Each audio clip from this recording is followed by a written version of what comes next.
दोस्तों आज के इस वीडियो में मैं आपके BSc second year taxonomy of angiosperm यानी फर्स्ट पेपर से जुड़ा हुआ एक मोस्ट इम्पॉर्टेंट टॉपिक डिस्कस करने वाला हूं। और हमारा आज का टॉपिक है John's Hutchinson system of classification. Before starting Hutchinson system of classification we will discuss about the person John Hutchinson and his contribution in plant taxonomy.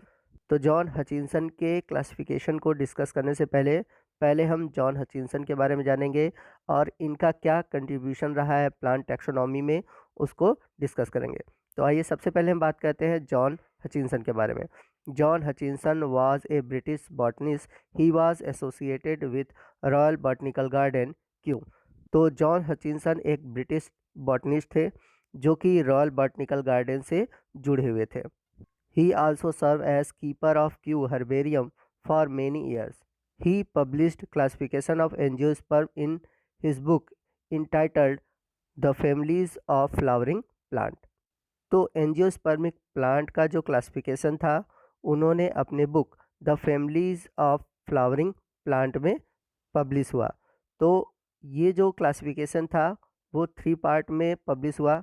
The first edition publish in 2 volume. तो इनका जो first edition था वो 2 volume में publish हुआ। First volume था 1926 में और सेकेंड वॉल्यूम 1934 में पब्लिश हुआ। वही बात करें हम सेकेंड एडिशन की तो वो 1959 में पब्लिश हुआ and third addition in 1973 just 1 year after his demise. और जो इनका तीसरा एडिशन था वो इनकी मृत्यु यानी इनके निधन के जस्ट 1 साल बाद 1973 में पब्लिश हुआ। तो याद रखिएगा इनके बुक का नाम the families of flowering plant, जिसमें उन्होंने एंजियोस्पर्मिक पौधों के क्लासिफिकेशन के बारे में बताया।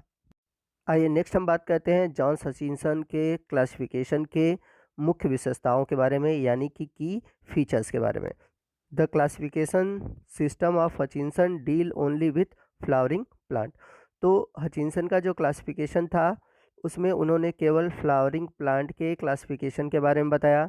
He considered angiosperm as a monophyletic group, यानी कि हचिंसन का विचार था कि जो एंजियोस्पर्मिक प्लांट होते हैं इनकी इवोल्यूशन जो हुई है, इनकी ओरिजिन जो हुई है वो एक ही वर्ग के पौधों से हुई है जिसे हम मोनोफाइलेटिक ग्रुप कहते हैं। They use the term phylum instead of division and subphylum instead of subdivision. तो हचिंसन ने अपने क्लासिफिकेशन में डिवीजन की जगह फाइलम यूज़ किया और सब डिवीजन की जगह सब फाइलम यूज़ किया। They use only flowering plant were considered. इन्होंने अपने वर्गीकरण में केवल फ्लावरिंग प्लांट यानी कि एंजियोस्पर्म के बारे में लिखा। They divide phanerogams into phylum angiosperm and gymnosperm. इन्होंने फेनेरोगैम्स को फाइलम एंजियोस्पर्म और जिम्नोस्पर्म में डिवाइड किया। The classification was based on 24 principles relating to general habit, general structure of flowering plant and about flowers and fruits. तो इनका जो classification था वो 24 प्रिंसिपल पर आधारित था जिसमें कि उन्होंने जितने भी फ्लावरिंग प्लांट हैं उनके जनरल हैबिटेट यानी कि उनके वास स्थान के आधार पर, उनके स्ट्रक्चर के आधार पर, उनमें कैसे फ्लावर होते हैं, कैसे फ्रूट होते हैं, उन आधार पर फ्लावरिंग प्लांट को डिवाइड किया। He considered dicotyledons primitive than monocotyledons. इनका विचार था कि जो डाइकोटिलीडन्स होते हैं यानी कि जो द्विबीजपत्री होते हैं वो मोनोकोटिलीडन्स से अधिक प्रिमिटिव है यानी कि प्राचीन है। He was treated magnoliales as a separate order from ranales. इन्होंने मैग्नोनियल्स को रेनल्स से अलग करके एक अलग ऑर्डर में रखा। तो ये थे जॉन्स हचिंसन के क्लासिफिकेशन के की फीचर्स। जैसा कि मैंने पीछे आपको बताया कि हचिंसन का जो क्लासिफिकेशन था वह 24 प्रिंसिपल पर आधारित था। तो आइए देखते हैं इनके कुछ जो मोस्ट इम्पॉर्टेंट प्रिंसिपल है। तो पहला है evolution is both upward and downward. तो इसका मतलब क्या हुआ मैं आपको एग्जांपल के थ्रू समझा देता हूँ। जैसे कि हर्ब से इवोल्यूशन हुआ ट्री का और वैसे ही ट्री से इवोल्यूशन हुआ हर्ब का। Evolution does not necessarily involve the all organ of plant at same time. इसका मतलब यह है कि जो इवोल्यूशन होता है ये ज़रूरी नहीं है कि पौधे के हर पार्ट में हो और उसी समय हो।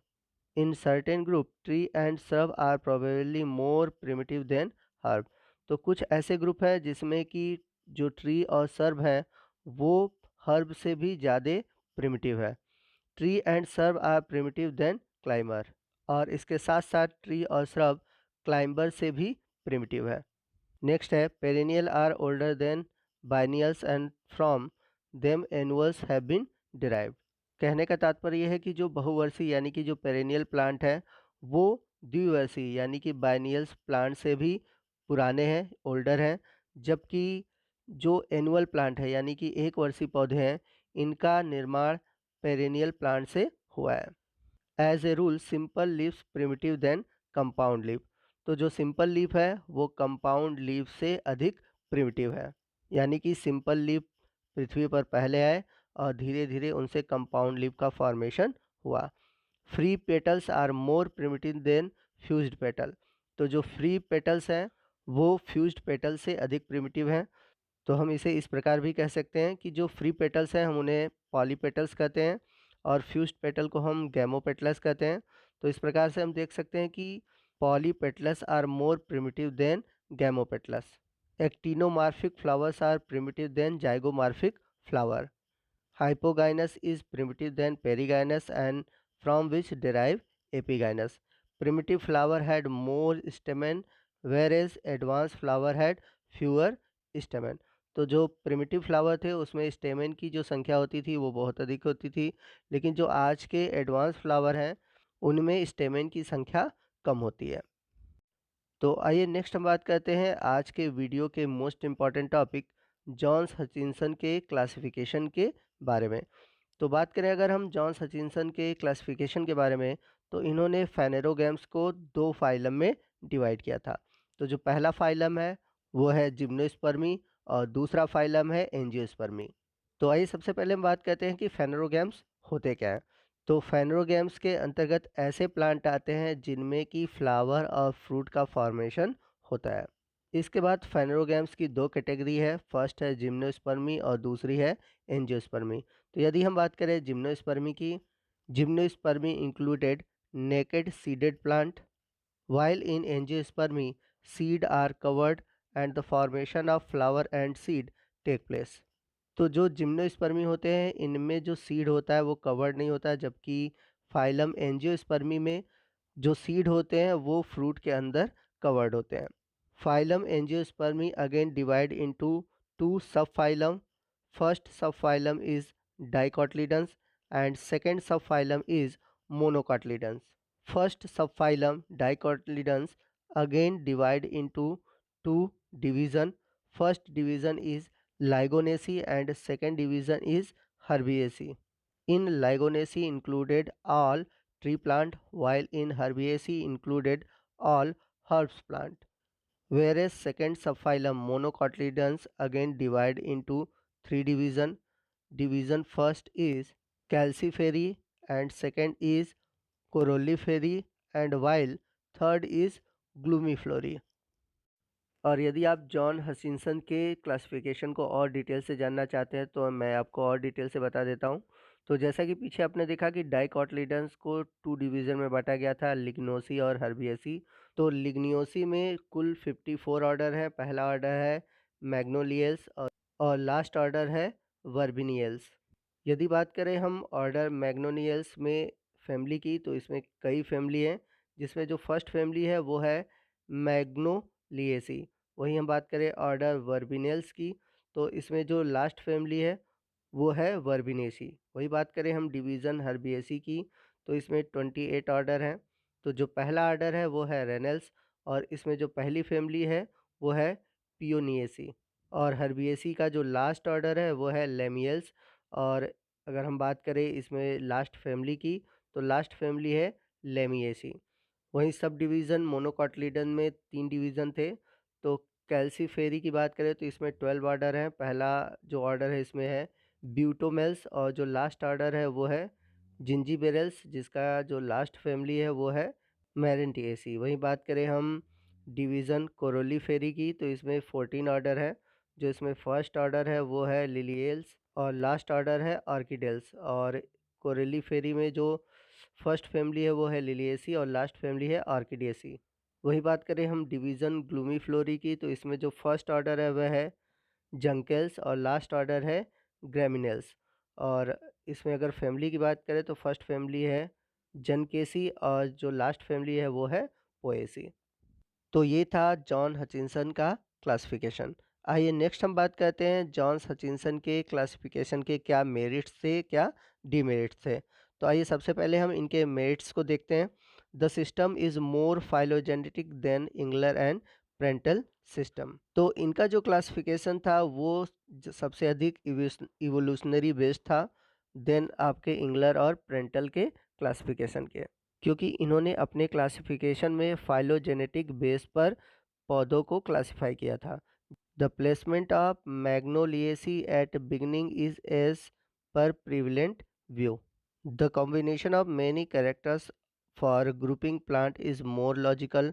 Many large unnatural families have been split into smaller natural ones. For example, Euphorbiaceae of Bentham and Hooker separated into Euphorbiaceae, Ricinaceae and Buxaceae. Standards of description are very high and useful key are provided for identification of families. आइए next हम बात करते हैं John Hutchinson के classification के demerits यानी कि limitation के बारे में। The system is not useful for practical identification arrangement of herbaria. तो हचिंसन का जो क्लासिफिकेशन था वो प्रैक्टिकल आइडेंटिफिकेशन और साथ ही साथ जो हर्बेरियल अरेंजमेंट है उसके लिए यूज़फुल नहीं था। The division of dicotyledons into lignosae and herbaceae is most artificial and resulted in separation of closely related family like Aureliaceae and Apiaceae। तो हचिंसन के क्लासिफिकेशन में जो डिवीज़न डाइकोटिलिडन था इन्होंने उसे लाइगोनिएसी और हर्बिएसी में डिवाइड किया था।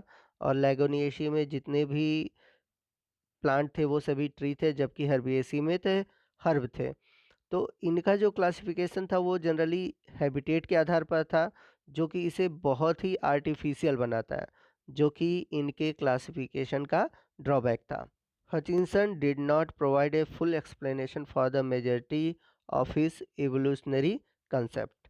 तो इसका मतलब ये है कि हचिंसन ने बहुत सारे ऐसे ग्रुप थे जिसके इवोल्यूशनरी कंसेप्ट के बारे में नहीं बताया। उन्होंने, जैसा कि मैंने बताया था कि उनके क्लासिफिकेशन के 24 प्रिंसिपल थे, तो कुछ ऐसे ग्रुप थे जिनके इवोल्यूशनरी कंसेप्ट और प्रिंसिपल के बारे में उन्होंने एक्सप्लेनेशन नहीं दिया था।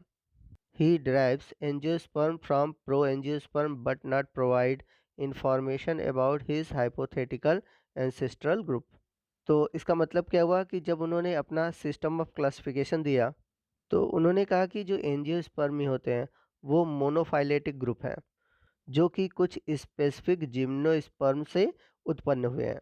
यानी कि एंजियोस्पर्म का जो इवोल्यूशन हुआ है वो जिम्नोस्पर्म से हुआ है, परंतु ये इवोल्यूशन कैसे हुआ है और किस पौधे से हुआ है इसके बारे में उन्होंने कोई भी एक्सप्लेनेशन नहीं दिया था। Some of the natural family with monophyletic group even separated into two families, for example ranunculaceae to ranunculaceae and helleboraceae. Some family like Cyclanthaceae is related to laurels but placed here in roselles। तो इनके classification में कुछ ऐसे group थे जो कि किसी दूसरे ग्रुप से सिमिलरिटी रखते थे, बट इन्हें दूसरे ग्रुप में रख दिया गया था। जैसे हम बात करें फैमिली साइक्लेंथेसी की, जो कि लॉरल से सिमिलरिटी रखता था, बट इसे किस में रखा गया था? रोजेल्स में रखा गया था।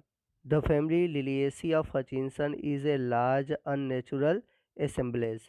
कुछ फैमिली के बारे में उन्होंने अननेचुरल चीज़ों का संयोजन किया, जैसे कि बात करें हम फैमिली लिलिएसी के बारे में। तो दोस्तों ये था हमारा आज का वीडियो जिसमें कि हमने जॉन हचिंसन के सिस्टम ऑफ क्लासिफिकेशन के बारे में जाना, देखा और समझा। तो आपको वीडियो कैसा लगा आप कमेंट करके ज़रूर बताइएगा। वीडियो अच्छा लगा हो तो वीडियो को लाइक और शेयर करना मत भूलिएगा। तो दोस्तों आज के वीडियो में बस इतना ही। मिलते हैं अगले वीडियो में अगले टॉपिक के साथ। तब तक के लिए जय हिंद, जय भारत।